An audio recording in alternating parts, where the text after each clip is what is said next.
Hi dears, Nishi's Kitchen Vlogs ലേക്ക് സ്വാഗതം. ഇന്ന് ഉണ്ടാക്കിയിട്ടുള്ളത് ദീപാവലി സ്പെഷ്യൽ ആയിട്ട് നല്ലൊരു സ്വീറ്റ് ആണ് 7 കപ്പ് ബർഫി. അപ്പോൾ ഇതെങ്ങനെ ഉണ്ടാക്കുന്ന നോക്കാം. ഇൻഗ്രീഡിയൻസ് എല്ലാം എടുത്തു വെച്ചിട്ടുണ്ട്.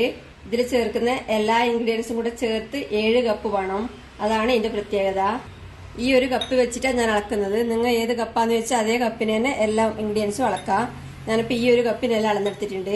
ഈ ഒരു കപ്പിന് ഒരു കപ്പ് കടലമാവ് വേറെ ബൗളിലേക്ക് എടുത്ത് വെച്ചിട്ടുണ്ട്. ഇത് ഒരു കപ്പ് അണ്ടിപ്പരിപ്പ് മിക്സിയിൽ പൊടിച്ചാണ്, വറുക്കാതെ അങ്ങനെ തന്നെ ഡയറക്റ്റ് പൊടിച്ചാണ്. ഇതിന് പകരം ബദാം പൊടിച്ചെടുക്കാം, അല്ലെങ്കിൽ പകുതി അണ്ടിപ്പരിപ്പും പകുതി ബദാമും കൂടെ പൊടിച്ചെടുക്കാം. പിന്നെ ഇത് ഒരു കപ്പ് തേങ്ങാപ്പൊടിയാണ്. ഇത് വാങ്ങിച്ച ഡ്രൈ തേങ്ങാപ്പൊടിയാണ്. വീട്ടിലുള്ള ഫ്രഷ് തേങ്ങ ചിരകിയത് വേണമെങ്കിൽ ചേർക്കാം. പിന്നെ 2 കപ്പ് പഞ്ചസാര എടുത്തിട്ടുണ്ട്. ഈ ഒരു കപ്പിന് 2 കപ്പ് പഞ്ചസാര എടുത്ത് വേറെ ബൗളിലേക്ക് മാറ്റിയാണ്. 1 കപ്പ് പാല്. ഇത് പാല് തിളപ്പിച്ച് തണുപ്പിച്ചാണ്. തിളപ്പിക്കാത്ത പാല് വേണമെങ്കിലും എടുക്കാം. പിന്നെ 1 കപ്പ് നെയ്യും കൂടെ വേണം. ഈ ഒരു കപ്പിന് 1 കപ്പ് നെയ്യും കൂടെ എടുക്കുന്നുണ്ട്. എല്ലാം കൂടെ ഇപ്പൊ 7 കപ്പാണ് ഉള്ളത്. ഇനി ഇതെല്ലാം കൂടി അടുപ്പത്ത് വെച്ച് വരട്ടിയെടുക്കണം. വരട്ടിയെടുക്കാൻ വേണ്ടി അടുപ്പത്ത് ഒരു ഉരുളി വെച്ച് ചൂടാക്കിയിട്ടുണ്ട്. ഇതിലേക്ക് ആദ്യം എടുത്തു വെച്ച കടലമാവ് ഇട്ട് കൊടുക്കാം. ഇതിന് കുറച്ച് സമയം ഇളക്കി റോസ്റ്റ് ചെയ്തെടുക്കാം.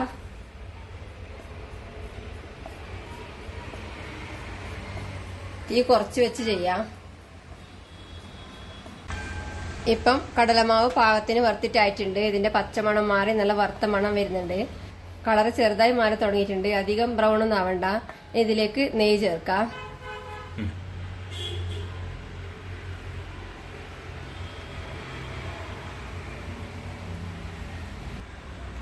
ഇത് ഇളക്കി വീണ്ടും വരട്ടാം. തീ കുറച്ച് വെച്ച് ചെയ്യാം.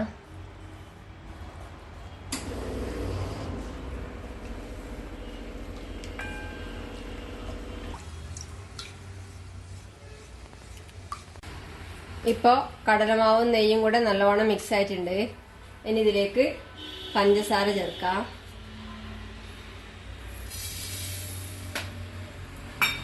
ഇത് നല്ലവണ്ണം ഇളക്കി കൊടുക്കാം. ഇളക്കി അലിയിച്ചെടുക്കാം.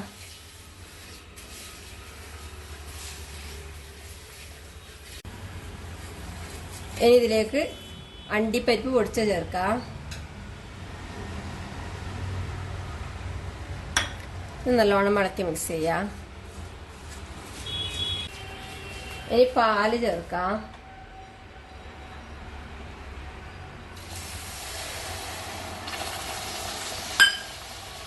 വീണ്ടും ഇളക്കി കൊടുക്കാം.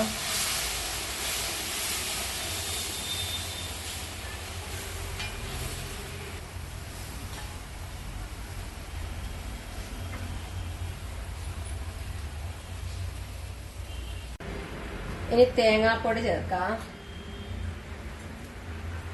നല്ലോണം ഇളക്കി മിക്സ് ചെയ്യാം.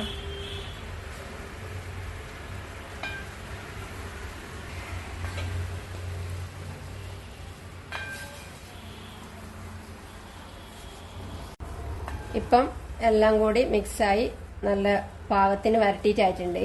ഇതിലേക്ക് 1/2 ടീസ്പൂൺ ഏലക്കപ്പൊടിയും കൂടെ ചേർത്ത് ഇളക്കി കൊടുത്ത ശേഷം തീ ഓഫ് ചെയ്യാം.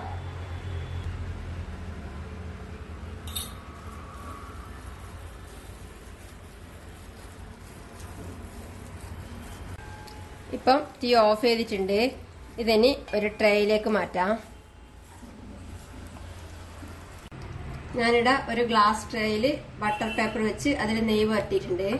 സാധാ സ്റ്റീൽ പാത്രത്തിൽ നെയ്യ് വരട്ടിയിട്ട് ബട്ടർ പേപ്പർ വെക്കാതെ അങ്ങനെ തന്നെ വേണമെങ്കിൽ നിരത്തി കട്ട് ചെയ്തെടുക്കാം.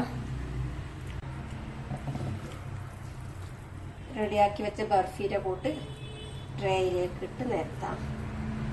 നല്ല മണമാണിപ്പം. വേഗം സെറ്റായിട്ട് തിന്നാൻ തോന്നും.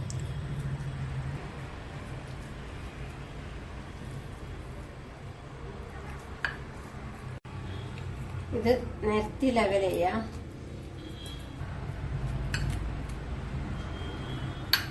ബർഫി നിരത്തി ലെവൽ ചെയ്തിട്ടുണ്ട്. ഇനി ഇത് ചൂട് കുറയുമ്പോൾ മുറിച്ചെടുക്കാം. ഇപ്പോ ഇത് തണുത്ത് സെറ്റായിട്ടുണ്ട്. ഇനി പുറത്തേക്ക് എടുക്കാം.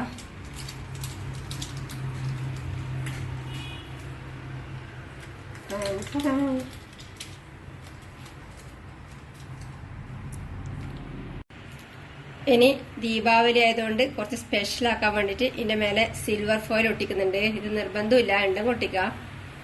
ഇത് സീഡ്സിൽ ഒട്ടിക്കുന്ന സിൽവർ ഫോയില്. ഇത് കടയിൽ വാങ്ങിക്കാൻ കിട്ടും. ഇതിങ്ങനെ കമഴ്ത്താം.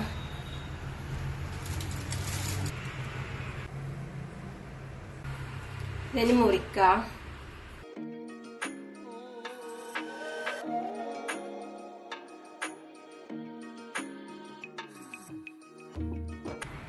ഇങ്ങനെ മുറിക്കാം.